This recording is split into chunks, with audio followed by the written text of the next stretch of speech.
नमस्कार, मी प्रीती. मी मराठी लाईव्हच्या prime time मध्ये तुम्हा सर्वांचं खूप स्वागत. अभिनेत्री प्राजक्ता माळी नेहमीच कोणत्या ना कोणत्या कारणामुळे सोशल मीडियावर चर्चेत असते. गेल्या काही दिवसांपासून राजकीय नेत्यांसोबतच्या भेटीगाठी वाढल्याने ती चर्चेत होती. दसऱ्यानिमित्त ती राष्ट्रीय स्वयंसेवक संघाच्या कार्यक्रमात सुद्धा सहभागी झाली होती. आता अध्यात्माच्या मार्गावरील प्राजक्ताच्या प्रवासाची चर्चा रंगते. त्यामागचं कारणही तसंच आहे. तिचे इंस्टाग्राम अकाउंट पाहिल्यावर तुम्हालाही ही गोष्ट सहज दिसून येईल.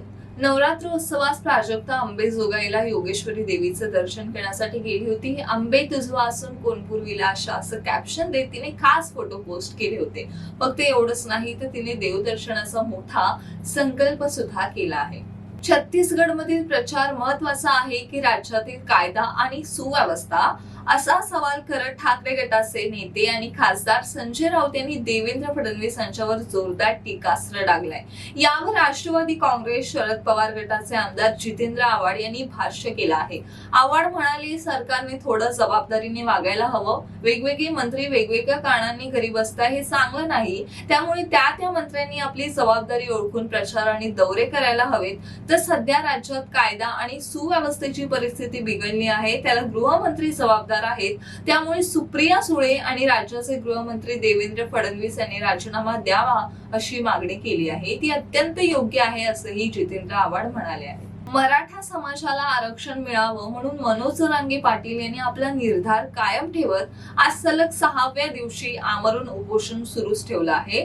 दरम्यान पोटात काही अन्न आणि पाणी नसल्याने त्यांची प्रकृती अत्यंत खालावली आहे. त्यामुळे समस्त ग्रामस्थ चिंताग्रस्त झाले आहेत. त्यामुळे कार्यकर्ते गावकऱ्यांकडून त्यांना पाणी पिण्याची वारंवार विनंती केली जात आहे.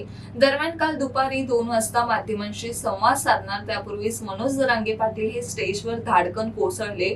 त्यामुळे आंदोलकांनी पाटील यांनी पाणी घ्या, तुम्हाला पाणी प्यावंच लागेल अशी वारंवार विनंती सुरूच ठेवली. जरांगे पाटील यांची प्रकृती खालावली असली तरी त्यांनी त्यांच्यावरील वैद्यकीय उपचारांना नकार दिला आहे. त्यामुळे सरकारनेही त्यांना वैद्यकीय उपचार घेण्यास आणि पाणी पिण्यासह तब्येतीची काळजी घेण्याची विनंती केली आहे. गेल्या काही दिवसांपासून राज्यात मराठा आरक्षणाचा मुद्दा चांगलाच पेटत आहे. दरम्यान आज 6व्या दिवशी मनोज जरांगे पाटील यांचं आमरण उपोषण सुरू आहे. अशातच त्यांची प्रकृती अत्यंत खालावलेली आहे. वारंवार सरकारकडून प्रकृतीची काळजी घेण्याचं आवाहन केलं जात असतानाच त्यांनी वैद्यकीय उपचार घेण्यास नकार दिला आहे.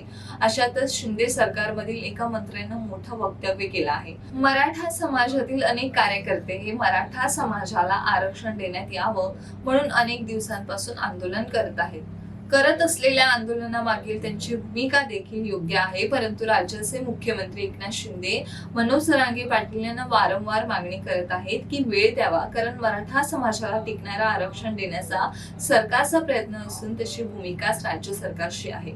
यानंतर लगेच या संदर्भातील मोठी घोषणा देखील होऊ शकते असे मोठे वक्तव्यही मंत्री संजय राठोड यांनी केलं आहे.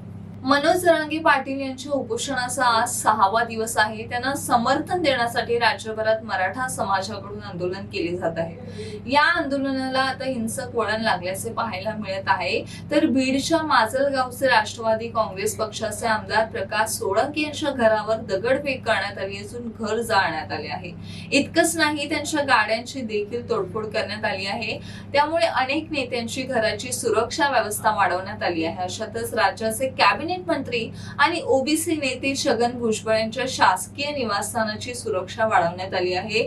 दरम्यान छगन भुजबळ यांनी मराठा समाजाबद्दल केलेलं वक्तव्य चांगलंच चर्चेत आलं होतं. त्यानंतर त्यांना अनेक धमक्यांचे फोन देखील मराठा समाजातून आले होते. मात्र आता या समाजाच्या भावना तीव्र झाल्याने राजकीय नेत्यांच्या घरांवर होणारे हल्ले लक्षात घेता ही सुरक्षा वाढवण्यात आली आहे.